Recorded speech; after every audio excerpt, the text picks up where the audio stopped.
Assalamu alaikum students. How are you grade 8th? I hope you are doing well at your homes. I'm your online teacher for the subject of biology. Today we are going to start our lecture number 15, and in this lecture we are starting a new chapter, and the name of this chapter is biodiversity. Bio means life and diversity means variety.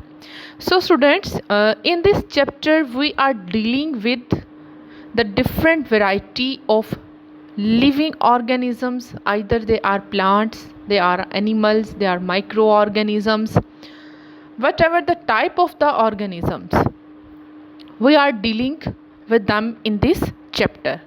So the major concept of this chapter are biodiversity. Then we deal with the classification of organisms and the basis of the classifications.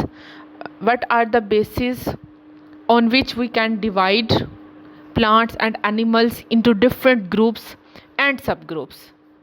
On which similarities and differences we can classify them into different groups. Then we can deal with history of classification system, and then we will study about 2 kingdom classification system, 3 kingdom and 5 kingdom classification systems. And then we are going to learn the characteristics of 5 kingdom classification system. Then we will learn about the conservation of biodiversity, कि हम biodiversity को कैसे save कर सकते हैं. Now first of all students, see your first paragraph,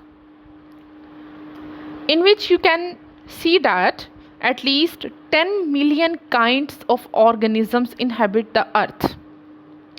10 million kinds जो हैं organisms की वो इस अर्थ पे हैं, but less than 1/3 of these have been studied and catalogued, put in record by biologists. 10 millions में से बेटे जस्ट 1/3 जो हैं उनको स्टडी किया गया है, कैटेलॉग्ड किया गया है. मीन्स उसका जो रिकॉर्ड बनाया गया है ना, वो जस्ट 1/3 का बनाया गया है जो बायोलॉजिस्ट ने बनाया. ठीक है बेटे, आपने जस्ट इस पैराग्राफ में ये फिगर लर्न करनी है that 10 million of kinds of organisms present on the earth, but 1/3 of these organisms have been studied. Okay students, then students, in the 4th line you can see that 5 principal groups of organisms are.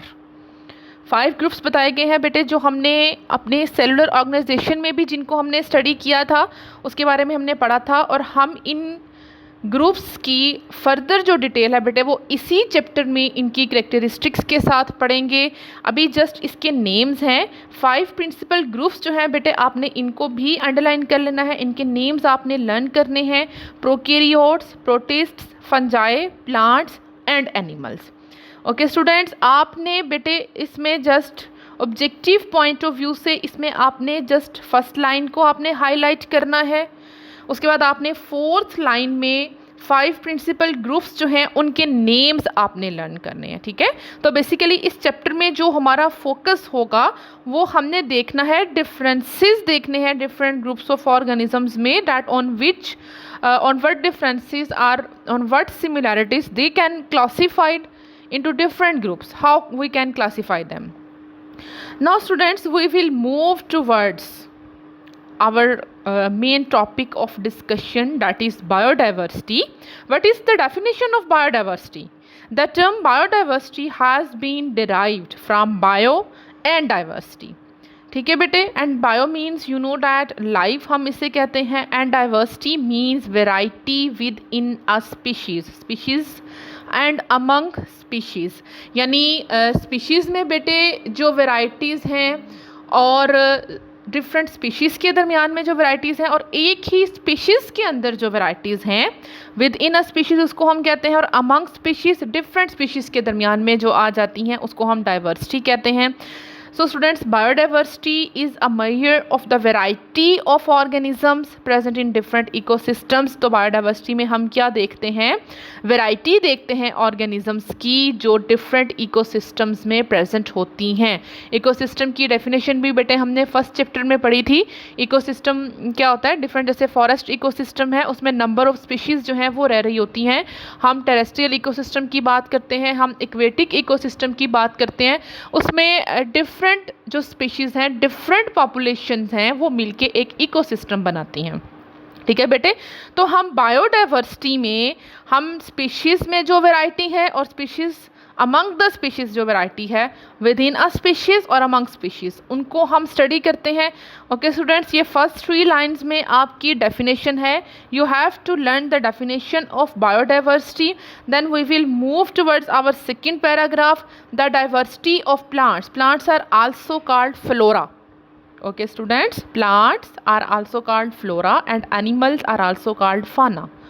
In a region depends on climate, altitude, soil and the presence of other species. अब बेटे वो कह रहे हैं कि जो diversity हम किसी रीजन की, किसी एरिए की हम जो डाइवर्सिटी ऑब्जर्व कर रहे हैं, वहाँ पे जो प्लांट्स प्रेजेंट हैं, फ्लोरा है उस रीजन में, जो एनिमल्स प्रेजेंट हैं, वो किस पे डिपेंड करता है, उस रीजन के क्लाइमेट पे, उसके आल्टीट्यूड पे, सॉइल्स की कंडीशन पे और जो दूसरी स्पीशीज़ है ना उसकी प्रेजेंस पे डिपेंड करता है.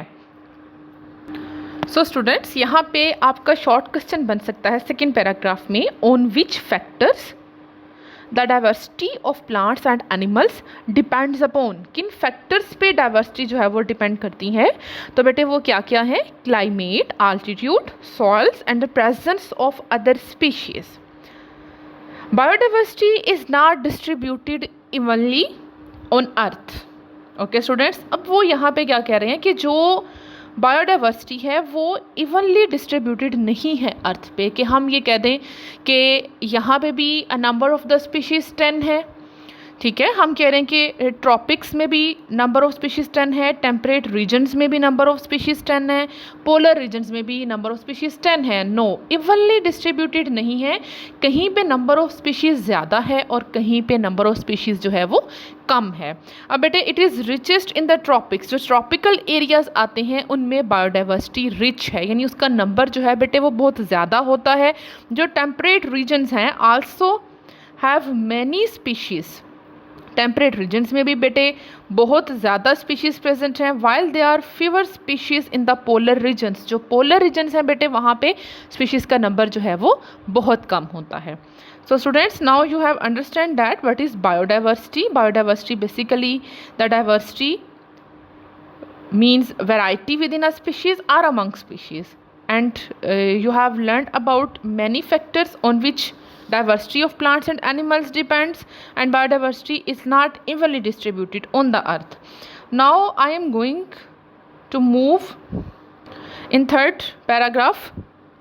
In third paragraph you can see that biodiversity found on earth today as the result of 4 billion years of evolution. evolution बेटे कहते हैं इर्तिका को, यानी आज से 4 बिलियन ईयर्स पहले जो ऑर्गेनिजम्स जिस कंडीशन में थे या जो अर्थ की कंडीशन थी उस टाइम पे, ठीक है, वो डिफरेंट थी और जो अब प्रेजेंट है वो डिफरेंट है. ये चेंजेस जो आती हैं उसको हम एवोल्यूशन कहते हैं, और वो चेंजेस बेटे हार्मफुल भी हो सकती हैं, वो चेंजेस बेनिफिशियल भी हो सकती हैं. एवोल्यूशन को हम बेसिकली इर्तिका कहते हैं, कि जैसे अर्थ आज प्रेजेंट है, अगर हम आज से हज़ारों साल पहले आप उसको देखो तो उसकी कंडीशन जो है वो और थी. तो तब से अब तक जितनी सारी चेंजेस आती रही हैं अर्थ को चेंज करने में, या डिफरेंट स्पीशीज़ जो हैं उनकी कैरेक्टरिस्टिक्स चेंज होती हैं, उसको हम एवोल्यूशन कहते हैं. ठीक है, तो बेसिकली जो बायोडाइवर्सिटी है अर्थ पे आज जो है वो किस चीज़ का रिज़ल्ट है, एवोल्यूशन का रिज़ल्ट है. 4 बिलियन ईयर्स से वो स्टार्ट हुई एवोल्यूशन, और आज जो वो प्रेजेंट है वो उसकी प्रेजेंट फॉर्म है. The origin of life is not well known to science. हम लाइफ का ओरिजिन जो है वो उसके बारे में साइंस कुछ भी नहीं कह सकती. तो लिमिटेड एविडेंसेस सजेस्ट डैट, कुछ लिमिटेड से एविडेंस हैं जो ये सजेस्ट करते हैं that until 600 million years ago all life consisted of bacteria and similar unicellular organisms. ठीक है बेटे, अब उसमें क्या है कि जो ऑरिजिन साइंस, उसके बारे में बेसिकली तो कुछ नहीं कह सकती, लेकिन उसके जो एविडेंस हैं, लिमिटेड एविडेंस, वो हमें क्या सजेस्ट करते हैं डैट जो 600 मिलियन ईयर्स एगो, 600 मिलियन साल पहले जो है वो लाइफ उस वक़्त सिर्फ वहाँ अर्थ पे क्या था, बैक्टीरिया और unicellular organisms. And you know that unicellular organisms जो हैं बेटे वो जस्ट क्या है, यूनिसेलुलर ऑर्गेनिजम्स बेटे जस्ट सिंगल सेल पे कंसिस्ट होते हैं। हमने सेलुलर ऑर्गेनाइजेशन में इसको डिटेल डिस्कस भी किया था और डिफरेंट यूनिसेलुलर ऑर्गेनिजम्स की डायग्राम्स भी देखी थी। तो स्टूडेंट्स अब ये क्लियर है आपको कि आपने इसमें क्या क्या चीज़ें आपने लर्न करनी है बेटे। आपने फर्स्ट पैराग्राफ में जस्ट हाईलाइट करना है फर्स्ट लाइन को, जिसमें नंबर बताया हुआ है ऑर्गेनिजम्स का जो अर्थ पे प्रेजेंट हैं। देन आपने 4 और 5 लाइंस में आपके 5 प्रिंसिपल ग्रुप्स हैं, आपने उसके नेम्स लर्न करने हैं। देन आपने बायोडाइवर्सिटी के फर्स्ट 2 पैराग्राफ्स, फर्स्ट पे आपकी डेफिनेशन है उसको लर्न करना है। सेकेंड पैराग्राफ में भी आपने फैक्टर्स लर्न करने हैं जिन पे बायोडाइवर्सिटी डिपेंड करती है। थर्ड पैराग्राफ में आपने बेटे जो इसमें फिगर्स हैं एवोल्यूशन का जो बताया हुआ है, 4 बिलियन ईयर्स ऑफ एवोल्यूशन, आपने वो लर्न करना है। और 600 मिलियन पहले अर्थ पे क्या प्रेजेंट था, bacteria and similar unicellular organisms, आपने बेटे वो लर्न करना है। सो बेटे ये हमारा आज का जो लेक्चर था उसमें हमने बायोडाइवर्सिटी की डेफिनेशन और उसका इंट्रोडक्शन देखा है।